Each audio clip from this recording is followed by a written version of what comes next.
All right, we are live for our Saturday Connection Wise Talk. A lot of things worthy of talking about. And before we dive into the details of everything, I want to welcome everybody. Hope everyone had a great, productive week as best they could. Mr. George Gammon, Adam Myers, Bitcoin Ben, Trader Steph. How's everybody doing?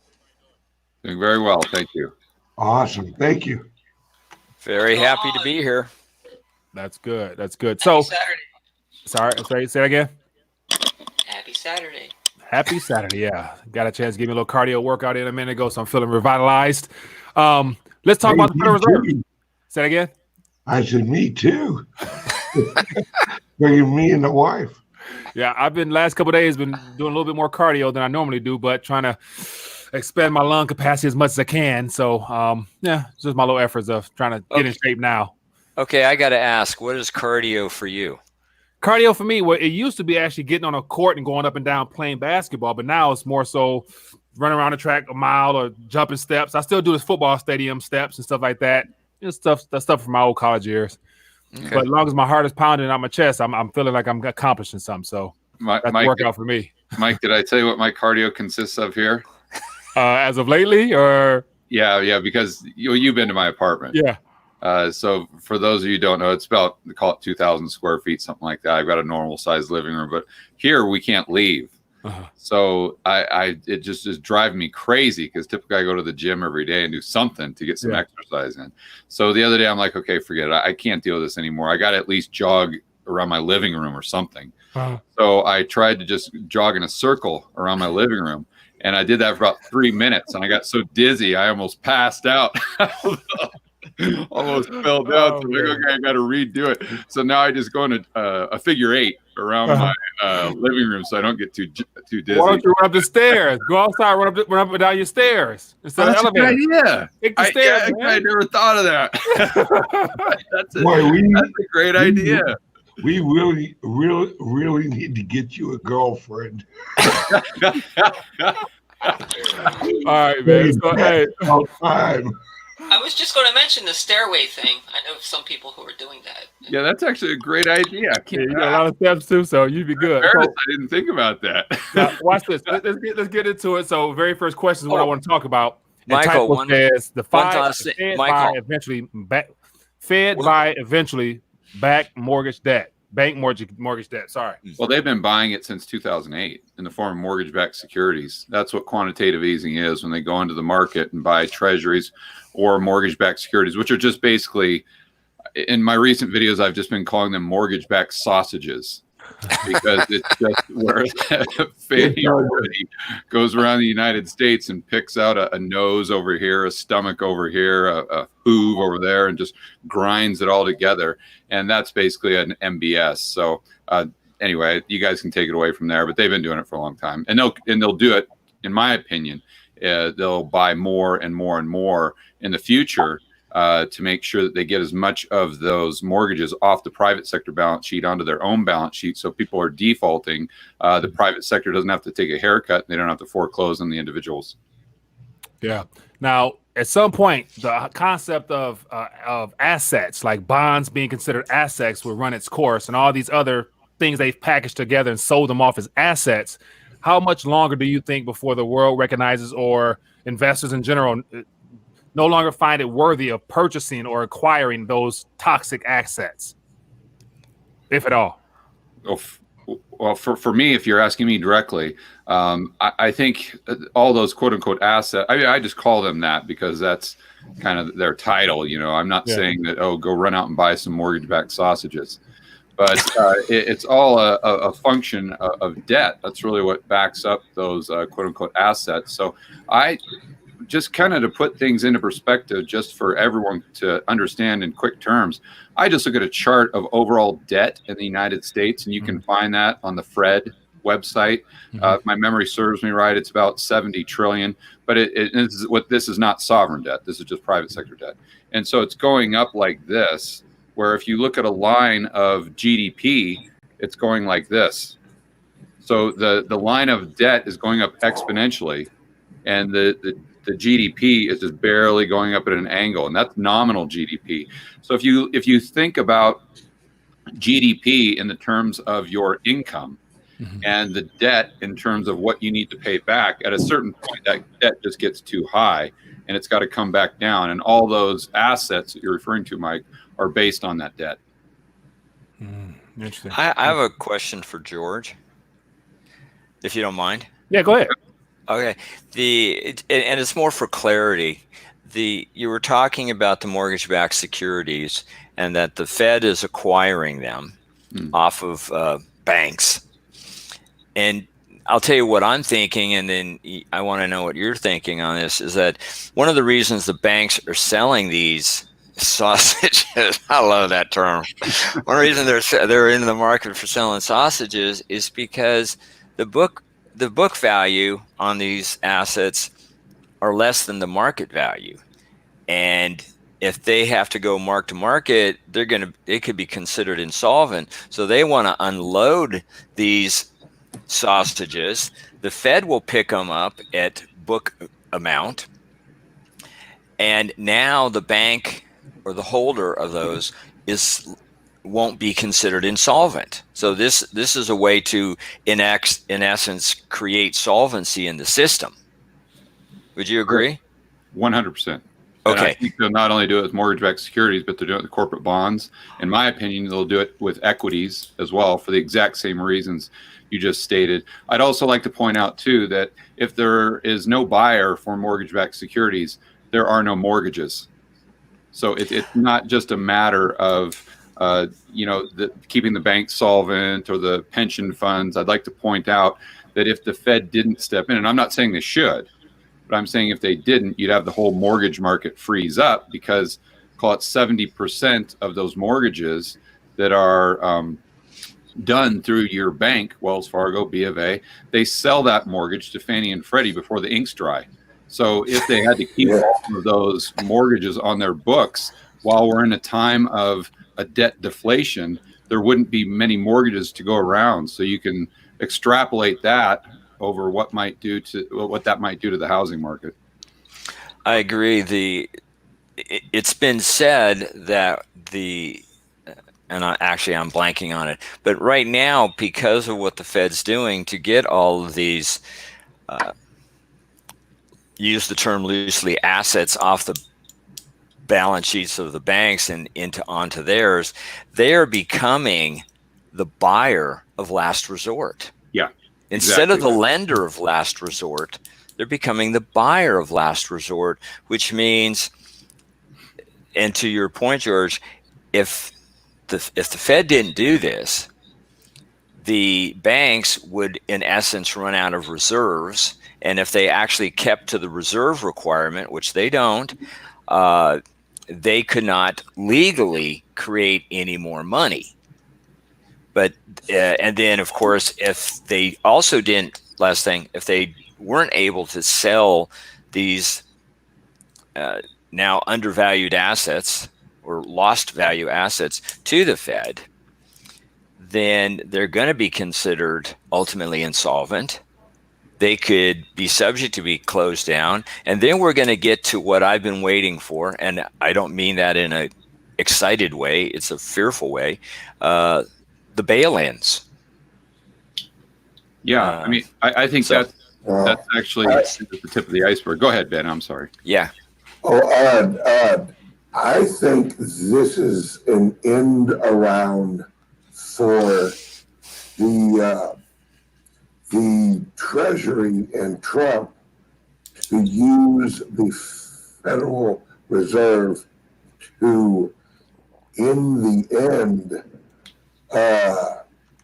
lower the value of the U.S. dollar. It's the dollar actually keeps on getting stronger and stronger. Well, with the Federal Reserve actually buying up all of this actual debt and absorbing all of this, everything, because they're really buying everything. It isn't just mortgages. It isn't just, everything that we've actually talked about. anything of value that is a piece or a card in this house of cards is what they're going to buy, and they're going to continue to. And as they do that, that's going to be a tool to eventually weaken the dollar, where at the end of this, Trump rolls the Federal Reserve into the Treasury and eliminates all of the actual debt with just voila. And as you can do that if you exchange it for US dollars, they win on both sides, because Trump has hinted on forgiving student loans. Well, those are loans held by the federal government. They can absolutely forgive those. That's just another way of handing out money by not actually taking it. Yeah, I mean, that's a fantastic point. I think Japan's a lot further down that road than we are, so it'll be interesting to see. I think they own 60%, if not more, of the market of JGBs, which are the equivalent to our treasuries. So, I mean, that's a great point. That's a great thought experiment. If the Fed owned 100% of the treasuries, not that they could, but let's just assume that they did.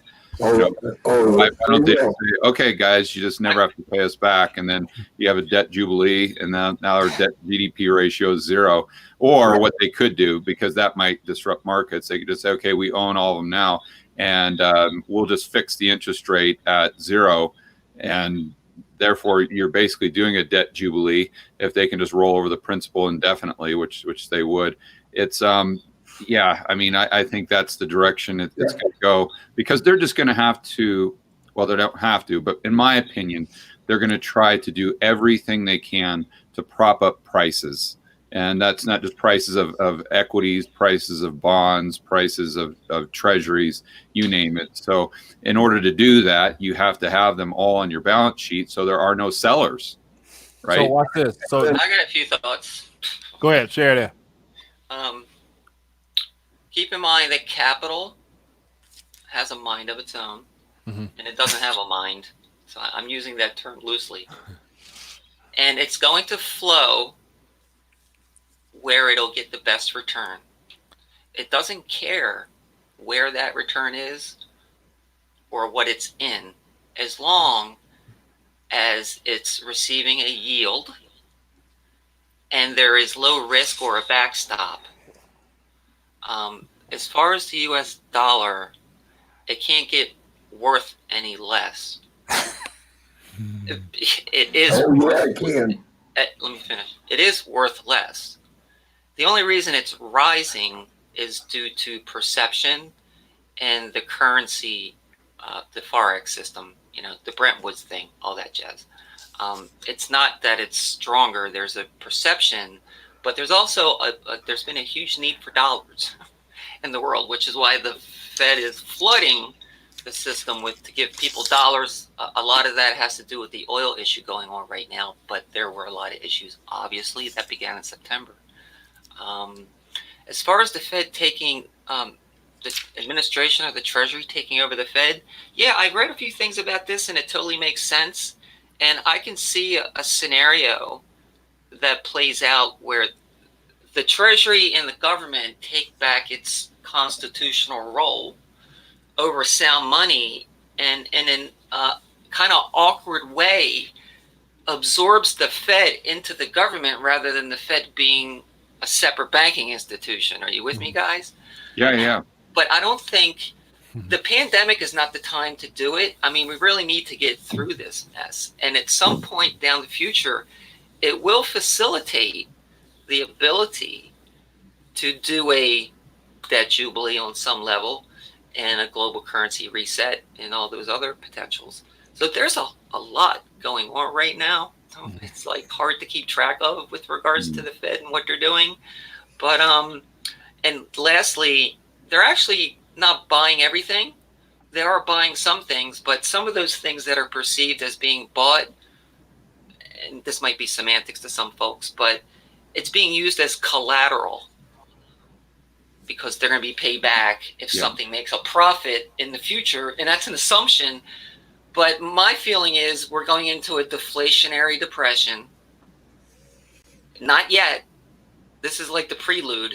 There'll be a bump maybe next year. And a GFC, global currency reset, GCR, whatever.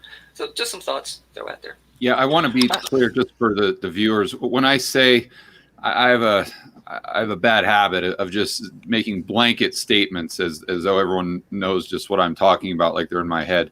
When I say the Fed is buying everything, technically they're just doing that through quantitative easing. And what they're doing, to Steph's point, when they set up all these 4-letter programs and alphabet soup, is they're borrowing where those assets are going onto their balance sheet as collateral for loans. It's just, if you look at the fine print, you see that they can roll those loans over most likely indefinitely, and they're getting them at 0% interest. So in my mind, that's the same thing as buying. But I just want to be clear on that because Steph is 100% right.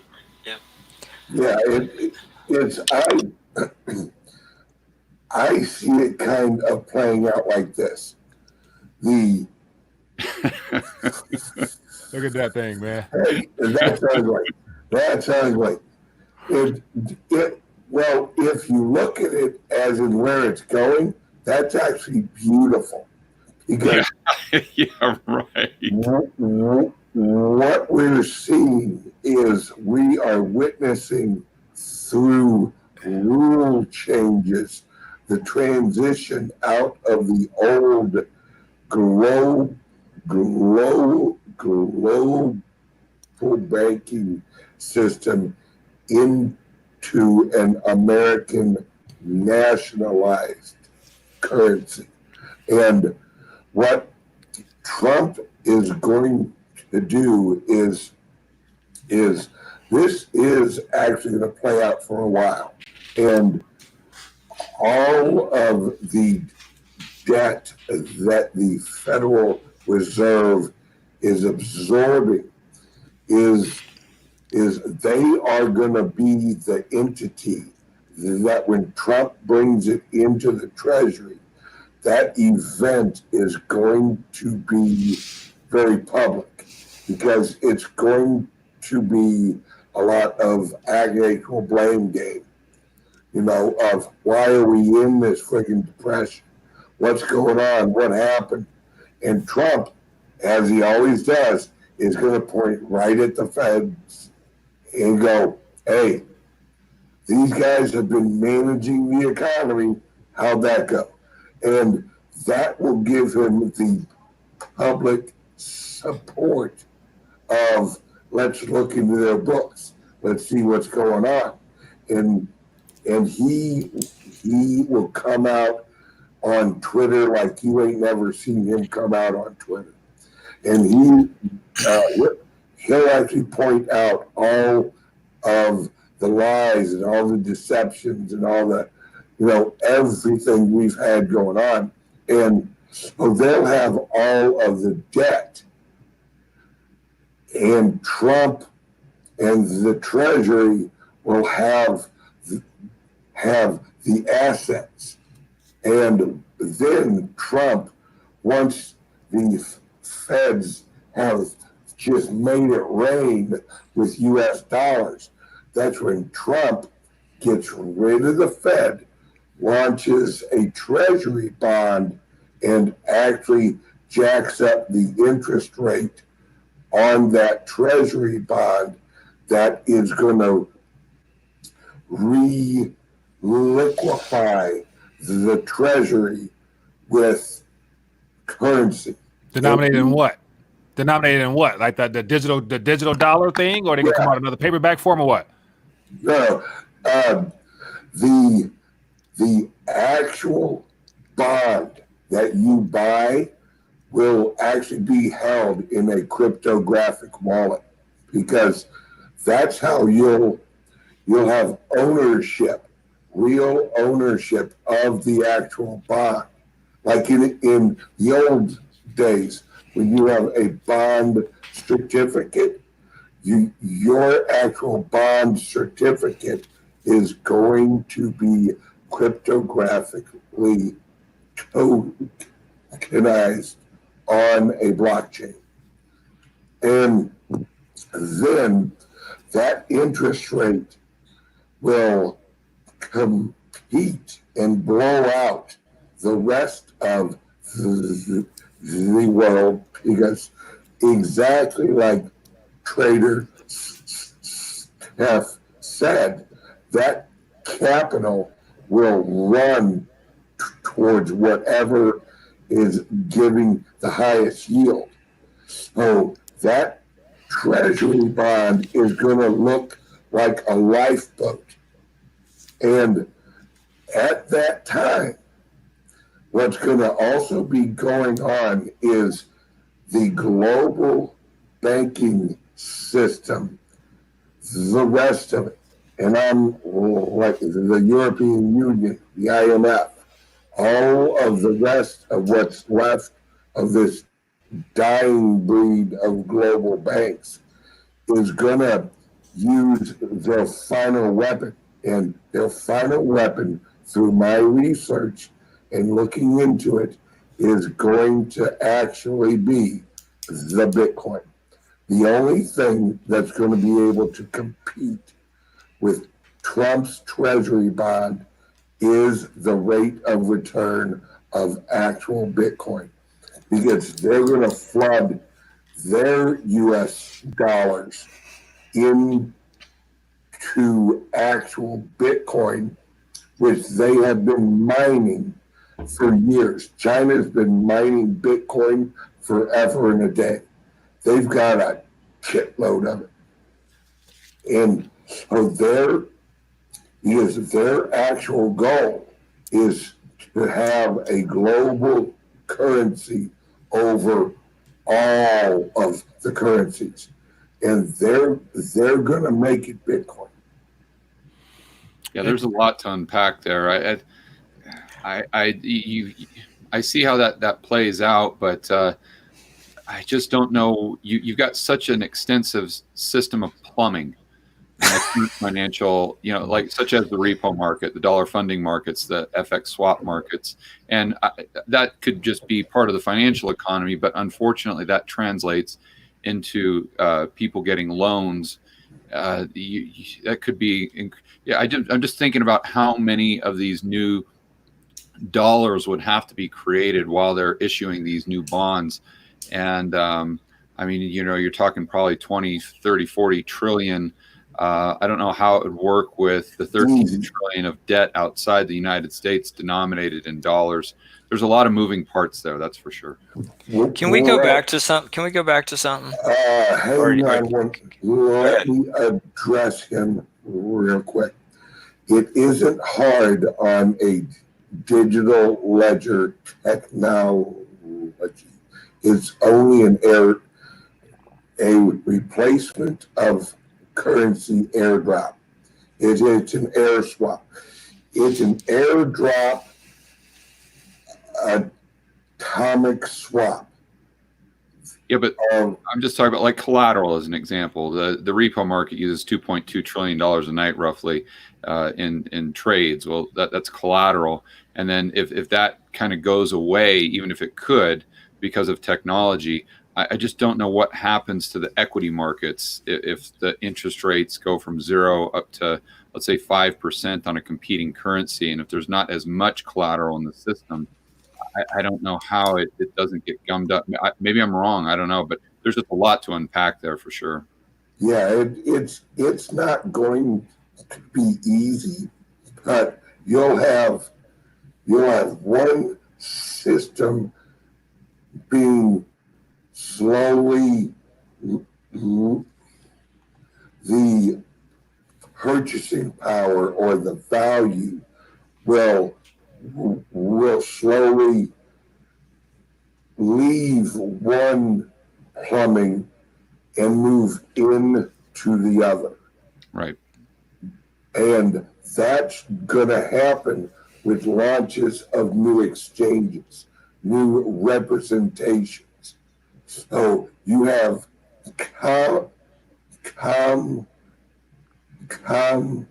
the COMEX exchange is going to be replaced with a blockchain exchange based system that the tokenization of anything of a real asset will happen. If it doesn't have value, or if it's a derivative, it won't actually be brought on to the new exchange. Ben, I'm sorry. How does it work with the retail banking sector? If let's just assume we could wave a magic wand and we're on Bitcoin right now, which philosophically I think would be fantastic. But how does that work with commercial retail lending? So, because I mean, you've got a set number of Bitcoins. How do you expand that in order to lend it into an existence? Or would you have to have like a 100% reserve type of banking system?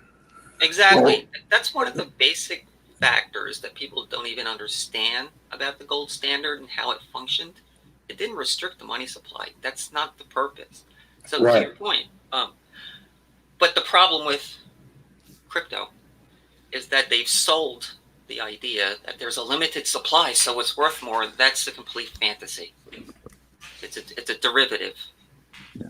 Steph, what if you have a Steph? Does it matter if you have? By the nature that it exists and it doesn't represent anything, it's a derivative. So no.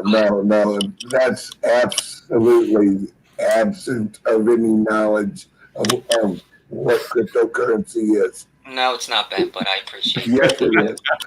Okay, it's my turn. It's my turn. The right. regarding this is so fun listening to you people. It just makes me want to talk.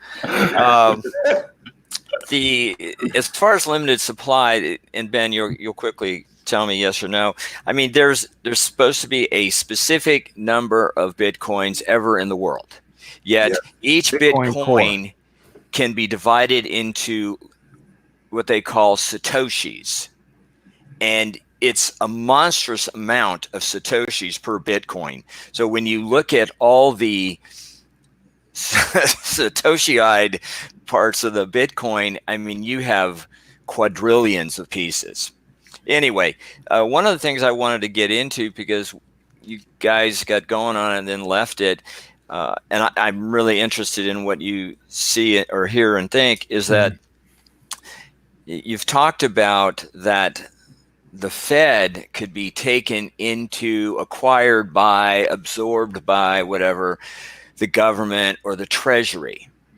So when you say the Fed, for me, the Fed is the 12 independent, regional, privately owned, run-for-profit banks and the Board of Governors. So when someone says the Fed, are you saying that somehow the let's say the U.S. Treasury is now going to acquire ownership in all 12 banks? And if so, how is that going to happen? Well, it's going to happen exactly like Andrew Jackson did it. He's basically going to cancel the charter of the Federal Reserve's relationship with the Treasury and the federal government, because it's the only reason we have a relationship with them that we do is a charter. I'm going to disagree in that. Correct. Andrew Jackson fought like hell. He may have suffered an attempted assassination because of his position, but Nicholas Biddle tried to push an early recharter because back in the day, the central banks were on 20-year charters. The Fed, they figured it out after the third time. We're not doing these 20-year charters anymore. We're doing law. So currently, the Fed is in existence because it began with the Federal Reserve Act of 1913, signed by Woodrow Wilson May He Rot on December 23rd, 1913, and the Fed went operational November 1914. But it's one thing to pass a law because they're not coming up on any time-limited charter. It's one thing to pass a law to say, I don't know what you'd say other than that the Fed is not going to be involved in the monetary system of this country. The banks, which are the owners, the member banks within each region, which are the owners of each of the 12 Federal Reserve banks, are going to have something to say about this. And since they own each Fed, but of course all the Treasury debt that the Treasury owes that sits on as assets on the Fed's balance sheet, that's the New York regional bank. The banks that are member banks there aren't going to say, oh yeah, we're going to really, fine, we don't care about the debt. No, they're not going to do that. Well, what are they going to do whenever Trump basically nationalizes them? Because we have to remember, yes, they work under a law, but Trump is the leading law enforcement. So Trump has the ability to apply or not apply law. Now, it's the Federal Reserve will be nationalized. Whether or not they like it is going to be legally irrelevant because, like Trump actually did with General Motors and a few other companies, he's like, hey, this is what I want you to do. They're like, no. And he goes, okay, well, now you're going to do it because I'm forcing you. And that, it goes one way. Either you go nicely or you don't go nicely. And if you don't go nicely, Trump's all right with that too. Well, here's see, real quick. What about the IRS? And the reason I bring that up, because I think we're all aware of the IRS came into existence almost immediately after the Federal Reserve was chartered, correct? Yeah. No, okay, IRS. So with that in mind, it's a question for you, actually, for you, because I know you're more knowledgeable about this than me. Let's assume that it does occur in some way, shape, or form. I'm not promoting to know how it could or couldn't, but if the Fed was somehow dissolved, Treasury took over its initial role as the manager of sound money, for instance, how would the IRS react to that? How does that play into the picture? They would actually go away because the whole goal of actually getting rid of the Federal Reserve is to actually get rid of the taxation of labor structure. That's the whole goal. Trump has said from the get-go, power to the people. Well, taxation of labor is what he's talking about. And that's why when he initially came in, he created the tariff structure. If you know history, then you see exactly what Trump's actually doing. He's transitioning the whole federal government is going to change how it is funded. It's going to go away from a labor-based taxation funded Federal Reserve central banking system and revert back to a tariff-funded federal government? Okay, for me, to Steph's point, IRS, the IRS came in with the 16th Amendment. 1913 might be considered the worst legislative year our Congress or the people of this country has ever seen. Oh, we got the six. I mean, not even. Pardon? Not even close. Yeah, I mean, there's nothing that's even a close second. Okay, so we've got the 16th Amendment in 1913, followed by the 17th Amendment, which took the power of the states to have a voice in Congress, the Senate, and gave it to the people, which is never what the states wanted. The states wanted to have a voice in the federal government. Then at the end of December 23rd, 1913, we got the Federal Reserve Act. So yeah, that was the order. The IRS actually came into existence prior to the Federal Reserve Act being passed. 1913 was the first year we had a federal income tax. I got a copy of the original of the 1040. It's really simple. What's really I'm sorry, what? It was like 4 pages, and you look at it now, and it's like 1800 or something. Yeah. Thank you for clarifying that. So continue, please. Okay. Anyway, just an aside on the 1913 return, and possibly why nobody or very few people raised an eyebrow on this one is that to be subject to individual federal income tax, you had to have taxable income of excess of $20,000. Now, how many people were banking $20,000 a year in 1913? Well, if you did, not many. Yeah. If you did, the bottom tax rate was 1%. If you were actually banking over $500,000 worth of taxable income, you'd be subject to 6%. So 1 to 6%. I mean, so most of the people couldn't care. So that's with the order of creation. In some ways, I think we're all very similar. I'm a little bit more specific because I get down to who creates money in our system now. Why is it a problem? Who needs to create money? Who needs to have the power and the benefit of money creation? And that is we, the people. When that happens, kind of, on the line of what Ben was talking about, we can get away from a federal income taxation. And when the people hold the power to create and extinguish money, we can use that power and we can fund our federal government without it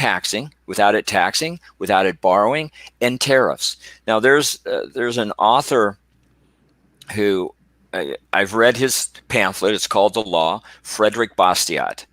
Published 1849. He witnessed the Third French Revolution. For anybody listening, if you've not read The Law by Frederick Bastiat, you got to get it. It's an absolutely amazing short pamphlet on individualism, liberty, rights, property. It's amazing. But what he observed, obviously from a distance, the United States at that time, 1849. He was totally on board with our country at that time. He only found 2 things that he objected to. One was slavery, the other was tariffs. And I would say this about tariffs. I believe in America. I believe in our power to create, develop, manufacture everything. I would say this to any country, specifically China.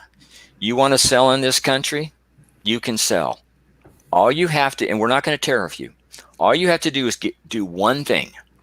You have to earn and keep a certificate of compliance, which means every step of the way of collecting raw materials, manufacturing, transporting, treatment of human people in the business. If you can meet or exceed our standards, you can sell in this country. How many countries can do that and then pay for the transportation here? That's the see, now we're talking free market. Now we're talking real competition, and that's what America likes. America likes competition. Bring it. Okay. There's no way specifically China could ever get a certificate of compliance. And to that last thing is that it's finally really occurred to me, what are we doing business with China? It is our political mortal enemy, and we have funded it for decades. Think about it? If not only are we dependent on as we're finding out in the supply chain, not only has China, or at least the government, has threatened to interrupt that supply chain, why are we supporting our mortal political enemy? And what would that country be like had we not been giving them all our manufacturing, our technology, our factories? Where would that country be now? Yeah, but you got they would not be the threat they are today. Yeah, I agree, but you got to economically, you got to reverse the question. I'm sorry, what? Trump tried to break that. He's attempting to, but at least somebody is trying to break that. I know this sounds, and I've had people tell me, be quiet, this isn't going to happen. But to me, one of the biggest powers any individual wields in their own life is the power of retail. Now, one person may not get it done, but once you get enough people saying, I'm not buying anything made in China, and you got to start it, but it has to start with every individual. And this is the power that every individual has. And when enough people finally take that position, the retailers, when they find out they can't sell something, they're going to stop buying it. The wholesalers are going to stop buying it, and it goes down the line. But until we individually take the position that I'll buy American, I may even buy European, but I'm done financially supporting my political mortal enemy. That'd be like buying a Wiener Schnitzel from Germany during the World War II.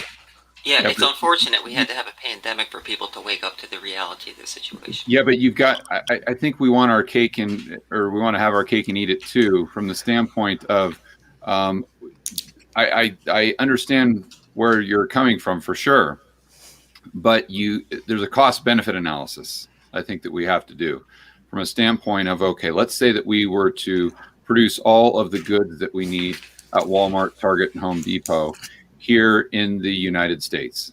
Okay. Well, it's definitely a good thing because we're not reliant on China for not only masks, I mean, you name it, and it's becoming apparent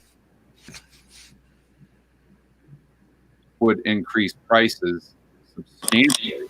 And that's if you could theoretically make those things here within a matter of, call it 5 years. 10 years maybe. And so you've got fewer goods and services. Then going back to Steph's earlier point, we've got two completely separate markets for the United States dollar. We've got an internal domestic market, and then we have an FX market outside of the U.S. for all the, the world does business with dollars. There's $13 trillion in U.S. denominated debt by not only sovereigns, but mostly corporates outside of the United States. So the biggest transfer mechanism we have right now for getting those dollars outside the United States is a trade deficit.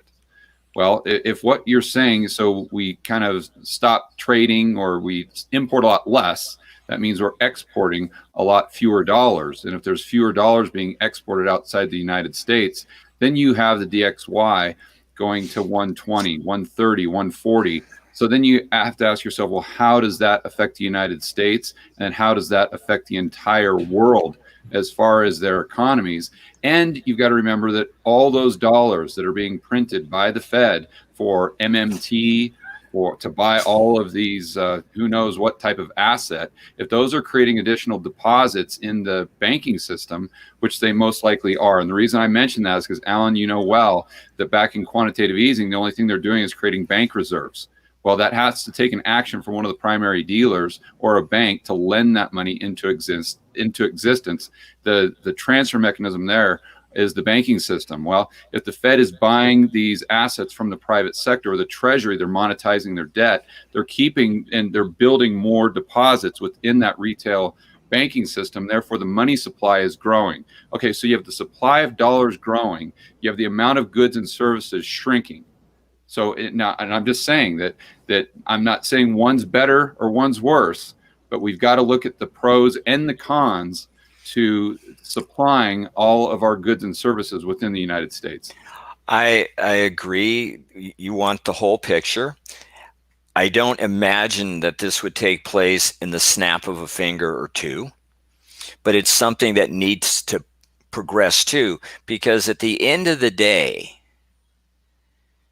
and it's happened twice, at least, WW1 and WW2, who did the free world depend on?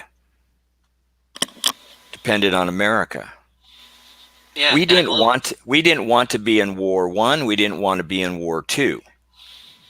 Yeah, And a global currency reset would force everyone's hand in some respect. It'd be part of the process. But go ahead. I'm sorry. yeah, and for whatever reason, and however, well, I kind of have an idea of the reason why, but Japan bombed Pearl Harbor. And at the time it did, there was a lot of people in the United States who did not know where Pearl Harbor was. That's how unconnected we were to Hawaii. But we had to declare war on Japan. 3 days later, Germany declared war on us. In a heartbeat, America is now, involved in a war on two fronts. This usually spells disaster.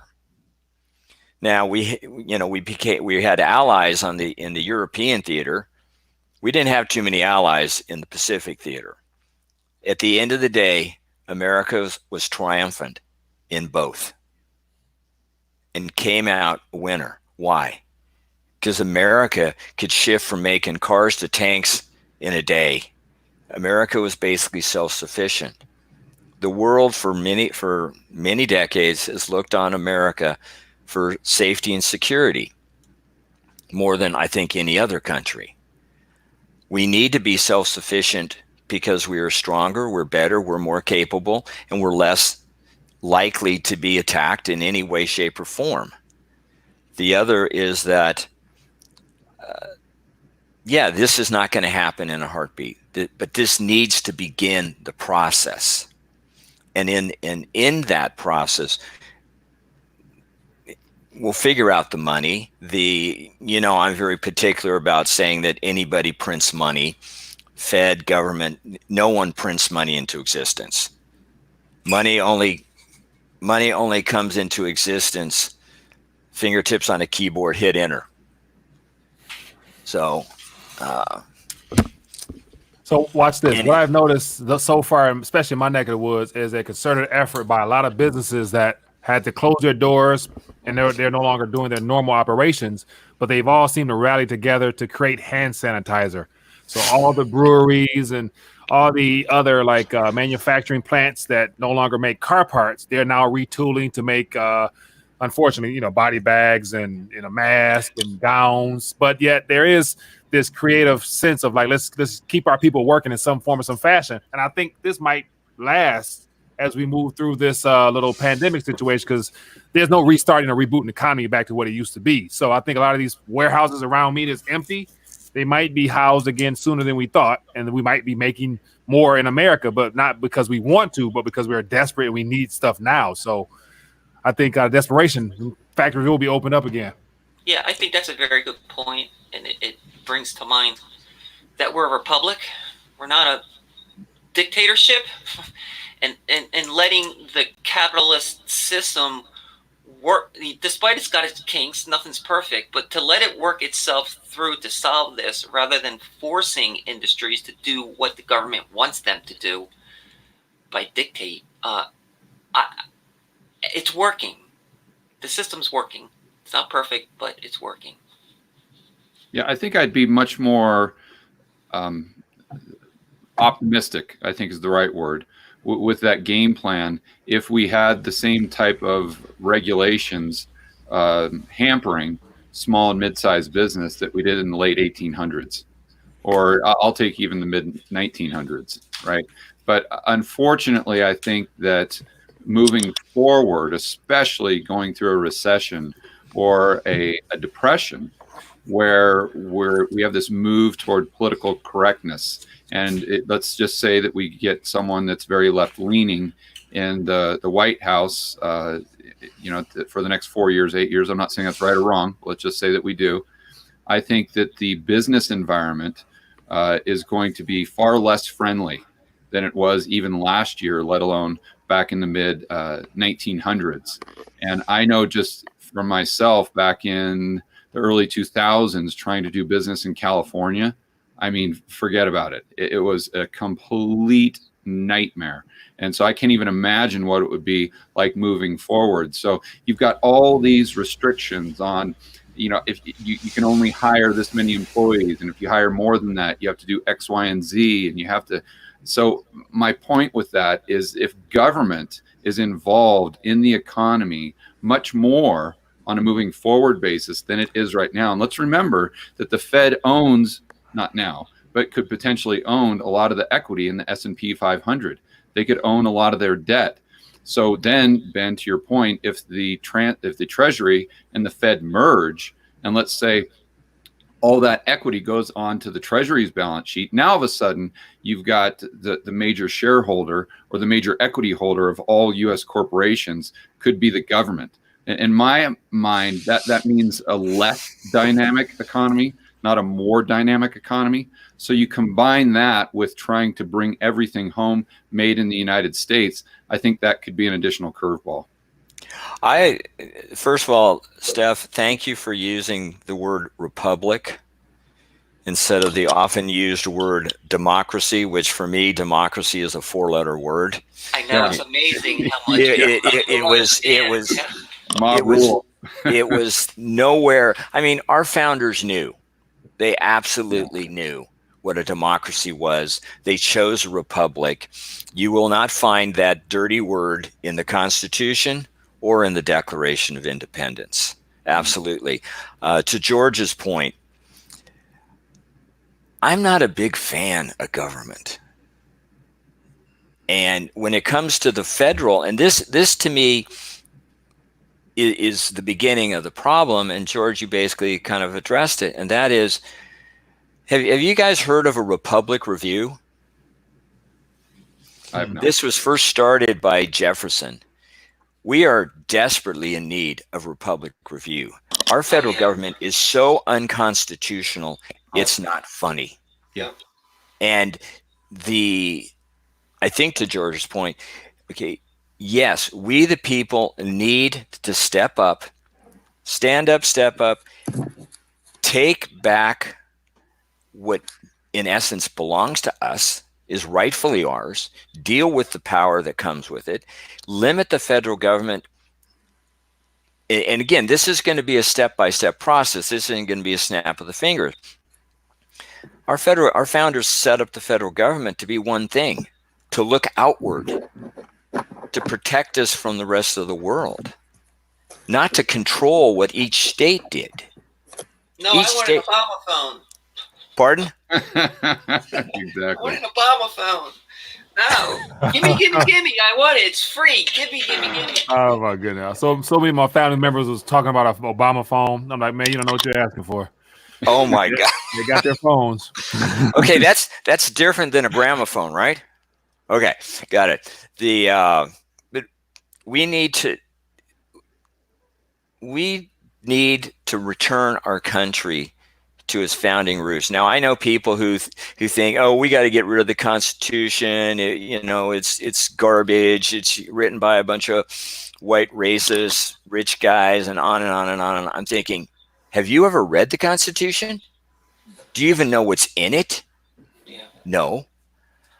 We need to return our federal. In fact, our founders were so specific. They gave the federal government at its creation a standing navy. They did not give the federal government a standing army. Gee, I wonder why. Yeah, right. For the same reason we have the Second Amendment. The Second Amendment isn't for protecting you, isn't for hunting, it isn't for target practice. And for me, the Second Amendment is the only amendment to the Constitution that speaks to duty. The duty to protect the security of a free state. That's your state. And you're not protecting it from, bad people. You're protecting it from bad government. Hey, I wanted to mention something just real quick. With regards to one of the programs that have been rolled out in this rescue package, it's not a stimulus program. That hasn't come yet. But small businesses are being offered loans, per se, that will be forgiven within 3 to 4 months if you keep your the people who work for you on board, which I think is a great thing. But I'm hearing a lot of clawback from folks who feel as we do about the Constitution and the government and its role and stuff. But I want to there's sometimes you have to swallow your pride, but I just want to make the point about that is even if you object to the program because it represents everything that's wrong with the debt-based system, for instance, the amount of debt doesn't matter at this point. It's done. It's over. It's just a matter of getting to the end of get to the light at the end of the tunnel where this is leading. But having a conscience about taking something from the government, which you're against, which I have never done in my life personally. But if it means keeping your business afloat for the next several months to get through this and at least come out intact at the other end, whatever we have in store for us, global currency reset, get rid of the Fed, whatever, take it, because if you don't, someone else will, and maybe they're going to succeed and you won't because you didn't take advantage of it, because it doesn't matter now at this point. Yeah. I did some simple arithmetic on the 2.2 trillion package. And again, these are round numbers, easy squeezy. If you take the 2.2 trillion and you divide it by the approximate number of people in the country, 330 million, round numbers, you get about $6,000. Now, if you take everybody getting 1,200, even though that everybody isn't going to get 1,200 and the kids are only going to get 5, again, round numbers, easy for the conversation. Well, if everybody in the country got 1,200, but 6,000 is there, 6,000 there, where's the other 48 going? The other thing is that we're talking. The other thing is we're talking about adding even more unpayable debt to the 23 plus trillion unpayable Ponzi scheme debt that we already have. So the question is not if, when will the Ponzi scheme bust? And as soon as you... Yeah, I'm sorry. No, I'm done. finish your sentence. I thought you finished your sentence. There's a delay on my end. It's the thing is that this is unpayable debt under the current monetary system. If we don't have a plan to change the monetary system, then this debt, one way or another, is going to come due. The Treasury isn't going to be able to make the payment. You're not going to be able to find any more lenders other than the Fed to keep propping this up. And then people are going to realize this debt is garbage. And here's the kicker. Up until this year, Social Security was a net buyer of treasuries. More funds came into the general fund than went out for Social Security. Starting this year, it's the opposite, which means between now and 2034, 2035, the Social Security is going to have to redeem treasuries, not roll them over, not acquire more, which means the U.S. government just ran out of one big buyer of treasuries. And in 2034, 2035, all of those treasuries are basically going to be gone if the federal government can make good on them. Okay, this is a debt bomb that is going to blow if we don't fix the monetary system. Thank you. Yeah, one thing I wanted to add, and I'd love to get everyone's opinion on this, and I was thinking this through, and not to be controversial or anything, but I think it's maybe a legitimate question. Maybe I'm wrong. But I think all of us would agree that going back to 2008, if we could replay that, there was, Bernanke or Greenspan inflated another housing bubble to paper over the dot-com bubble. And the more bubbles we inflate to paper over the past bubble, the bigger the problem gets. And so if we keep avoiding taking the medicine, the underlying disease gets worse and worse and worse. So my point was, if back in 2008, we would have been better off just taking more economic pain and just getting all that malinvestment debt out of the system, I think all of us would agree that we would be better off today. The economy would have been stronger if we wouldn't have tried to paper over it and inflate the everything bubble back in 2008. Well, if that's true, just assuming that we'd agree on that, moving forward, is it better to just take the pain right now? Because if we don't, because I hear all these programs, well, let's save the people. We got to save small businesses. We have to do this. We have to prop up the airlines. We have to at least do this bailout, because if we don't, it's just going to be catastrophic. But are we not just doing the exact same thing that we did back in 2008? Shouldn't we take as much pain as possible now to get all of that garbage and malinvestment out of the system? Therefore, we can build moving forward on a much stronger base. And I'm not saying we should or shouldn't. I'm just throwing it out there as a thought experiment to get everyone's opinion. You can't do it that way unless it's forced upon us, like it may be being right now because of the pandemic, or being brought to light. Maybe a more appropriate way to define that. But the system is just so screwed up. Like back in 2008, if there wasn't an intervention, the global financial system would have literally shut down, and I don't think people really understand what that means. I'm not saying you guys don't, but for instance, now, 60% of the world, 70% of the world right now is basically economies are just shut down. We have to go much, much, much further than that to achieve that. So I don't know where the middle ground is and how we get out of it, but just my thoughts. I'm of the idea that what we are doing right now is exactly right, because what I look at, and the reason I think I have a very unique view of things is I don't think like a citizen. I think from the point of view of the government, because that's, whether we like it or not, the government over the last 40, 50, 80, 100 years has created a system that was meant to lead to what's going on right now. It was created to eventually fail. If they didn't want it to fail, they would have never unplugged off of gold. Because, and what we're going through right now is what we are all talking about.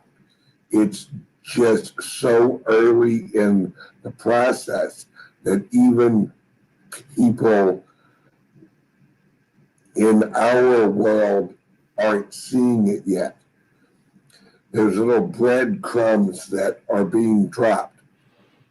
Now, this whole plan they rolled out, this whole stimulus, prop up the economy and all that, if you look at it from the point of view of the federal government as an overarching entity, and apply what I like to call government psychology, which is we worry about money, they don't care about money.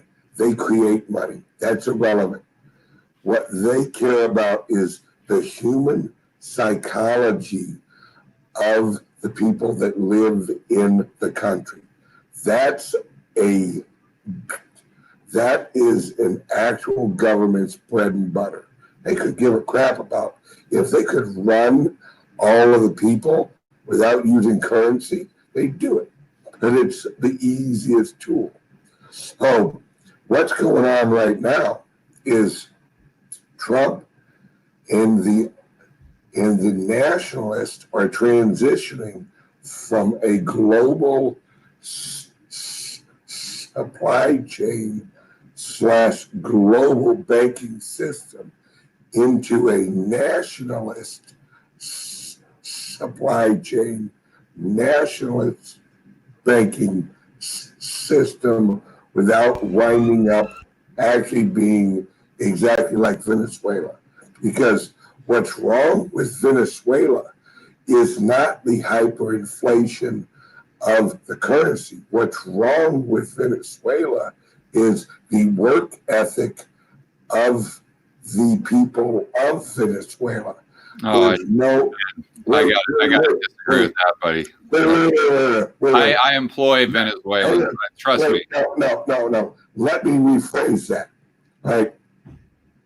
When the economy of Venezuela cannot support the amount of currency they print. I agree with that. They don't. Right. I phrased that wrong. Right.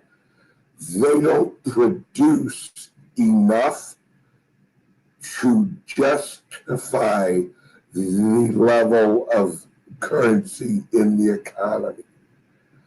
What they're trying to do in America is hold up the psychological work and production norms of America as we transition out of a global-based currency into a national-based currency. That's why Trump's one of the requirements of them forgiving the loan is that you keep your employees even if they're not doing a damn thing. Because from the point of view of the government, they're not worried about the currency, because they know as long as they keep up the productivity, they're fine. Now there's a window of that. The productivity of a country, the longer they're out of productivity, the longer the odds of them remaining out of productivity. And that originates at the normalcy of the working week in each individual's psychology. If you're used to actually going to work every day, even if you're not producing the product, but you have that normalcy of having a job, that gives the government a productivity level that they can transition back into as they do this currency change. It's all about holding the normalcy of the employee mentality to produce. It's all psychological. Currency is so irrelevant to a government that's why they print it. They don't care about currency. That's why when I hear people go, oh, well, that guy's just, Warren Buffett's just doing it for the money. Are you serious? Once you reach a certain level of wealth, you could give two craps about money. And especially if you're the federal government, because you make it. You don't care about the money. It's anybody who has money understands that money eventually is irrelevant. Yeah. It's only the poor people that value money because they don't have it. Yeah, I think the easiest way to say that, Ben, correct me if I'm wrong, is it's just about how much stuff you produce. And the wealth is not in the currency. It's about the goods and services that the economy in and of itself produces. Yep. One last thing. Anything you want to leave us with? Let's get ready to dial back, people. It's been a good one. I'm sorry, what? Go ahead, Alan. Yeah, thank you, because I got to leave to the next show. This has been so much fun being with you all. to some of the points that were made, you go to 1913, and yes, this is a system designed to fail. And the failure is when more and more power is allowed to be acquired by fewer and fewer hands. This is what our founders absolutely, completely fought against, because they lived it. We the people, through the generations, we got lazy, and we let the federal government take more and more. What did we get out of the Great Depression?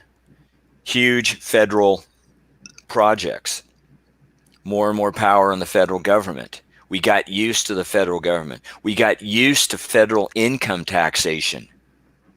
Okay, there's no way this is going down in the 17, 18. There's no way this is going down. We got used to it. We believe in it. Right. And I will take Ben on this one. Federal government does not print money. It has no money by definition. It has the ability to tax, which is to take our money. And taxation for me is not profit making, it's profit taking. And we've allowed it to have the ability to borrow. And since it has no for-profit business, we've allowed the federal government to accumulate $23+ trillion worth of Ponzi scheme debt. Ponzi schemes are federally illegal, and that's why Bernie Madoff's doing 150 years in a federal penitentiary. We need to take this back. And it's not going to, as I said before, none of this is going to be the snap of the finger. But whether it's local, state, or national, we need to rein in our governments, specifically the federal one, because it is doing so much. I mean, if you did a Republic Review, and there's a person who promotes this, G.R. Mobley, if you do Republic Review, you want to bring down the federal budget. Simple. Get rid of every unconstitutional agency or bureau out there. You're going to bring the bureau. You're going to bring it down. But it's going to have to be step by step. And finally, to George's point, would it have been better to take the medicine in 2008 or 2020? And I love the question, and I don't find it controversial, because great questions are not controversial if they bring great discussions. They only become controversial if somebody starts screaming and yelling because they don't want to deal with it. If we'd taken it in 2008, the direct exposure was to a much smaller group, primarily banking. If we took it now, okay, practically everyone's got skin in this game, because whether you're the owner of the little shop, you're the employee, whatever, you're not working. Which brings about, and maybe we'll do it next week, really is the current disease that's out there, which is it's a serious disease. It has the lethality potential. We've never done this. We have never shut down our economy for a disease. And the ones that have come in the past have been a lot worse. But that's my point, Alan. Is it looking at not just 2008, but 2020? Is it better to take the medicine now or in 2022 or 2025 when the problem gets exponentially worse? I would say this, and I apologize. I've got to go to another show. The way you take this now is we have to change essential parts of our monetary system. So the power to create and the benefit that comes with money creation is held by and benefits the people.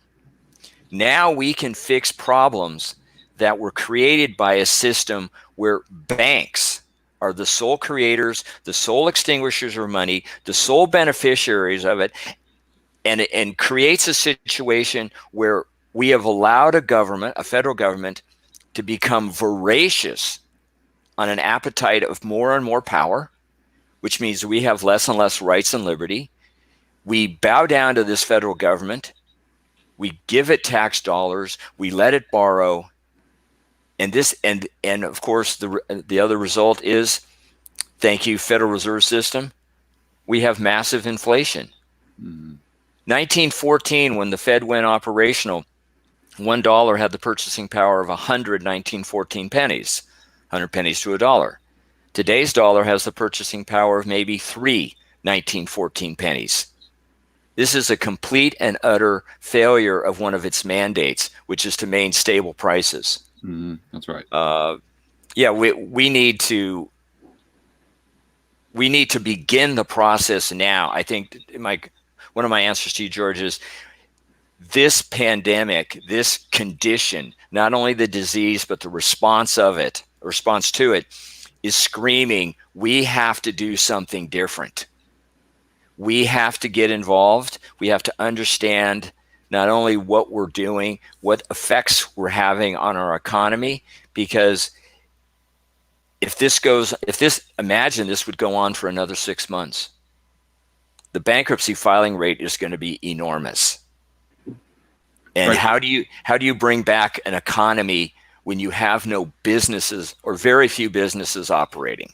Yeah, but should those businesses be in existence in the first place? That's my point. Because if you've got this entire system that's built on this excessive debt that is completely unsustainable, and 50% of our businesses are a direct result of unsustainable debt, should we prop them up? And I'm not saying we should or shouldn't. I'm saying those are the questions that at least I'm asking myself. We need to make the okay, it's one thing to go cold turkey. Okay, I'm not smoking anymore. Okay, that's a private thing, and you can live or die with it. With the economy, stop smoking. With the economy and the real life existence of people, and I'm because I've walked around my area where I live, and we have a lot of pretty high-end retail. Business after business is closed. And the ones that are still open are in shortened hours. The owner, they're not in business. The employees, they're probably not making anything. The landlord is going to be wondering if they're going to get a rent check. And it goes on and on and on. So in the short run, though I'm not a friend of debt, we need to keep this going so we can bring these businesses back online and learn how to wean our economy off a debt. Yeah. Yeah. See, I'm sorry, go ahead. And then never return to this condition again.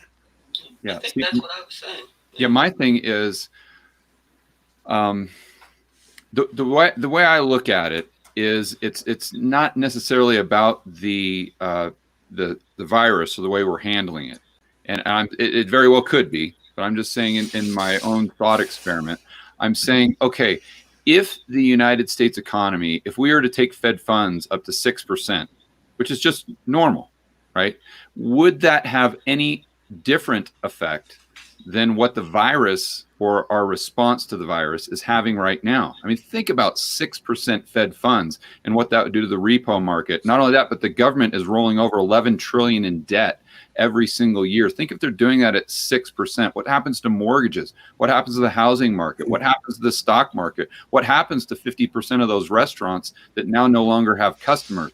So if you can say that the result of having normal interest rates would be almost the same as this virus, the problem isn't the virus, the problem is the weakness of the underlying economy. Yeah, and the Fed's not going to raise rates again to that level. The market is going to force it to go higher, and then the Fed will have to intervene. But we've come to the end game where that's not working anymore. And at some point, it'll be a deflationary depression. I would say this, and that is, okay, you finally realize, you wake up one morning, you step on the scale, and you realize you're 100 pounds overweight. Okay, and for some reason, you finally realize you're 100 pounds overweight. Now, do you try to lose the poundage in like a week? Or do you make a long-term plan to say, Right. I'm going to change the way I eat, what I eat, how much I eat. Okay, I can't run, but maybe I can walk around the block and make the determination, okay, I need to get healthy. And George, I think what we're all talking about is the health of our economy, the health of our country. And right now, we are as sick as this plague. And we need to get healthy financially, economically, socially. But it can't happen overnight. And if we go under the knife, it would be like going under the knife without anesthesia. No, I think your analogy with the overweight individual, that makes a lot of sense to me. I think that's a very good argument. Good. So in the end, you got to know, I so appreciate these conversations. I feel very honored just to be part of it. Michael, thank you for putting it together. Oh, as always, man. If I may, and I do have to go to another show, but I'd like to plug one thing. In a couple of weeks, I'm going to actually have my own show. It's going to be on Patriot Soapbox. Fortunately, it's not going to compete with anything anybody else does. And Give it time. No, because it's Sundays, 5 to 7 West Coast, 5 to 7 p.m. West Coast. And yes, I'm going to invite you all on. But so it's and the name of the program, this is for you, Steph, For the Republic. Nice. There you go. I like that. Well, So hey, anyway, I hate to cut out, but I got to go to another show. Thank all you so good. much. Oh, you guys Appreciate are great. Be safe and well. Talk to you soon. all right, Alan, be All right. good. You too. Bye-bye. All right, everybody. So that we've done almost an hour and 30 of going back and forth and laying out a lot of good cases there. So I appreciate you guys hanging out. Any last thoughts you guys want to leave us with before we sign off and then head into another week of mystery? No, I thought that was a really great conversation. I really enjoyed being a part of it. Yeah, ditto. Ditto. Great conversation as always. All right, everybody. Well, enjoy the rest of your weekend. Have a great week, and hopefully meet up again next week with more stuff to chit-chat about. So I appreciate you guys for joining me. Thanks for hanging out with me. All right, thanks, Mike. All right, be good, people. Awesome. See y'all. Be careful out there. Safe. All right, cool.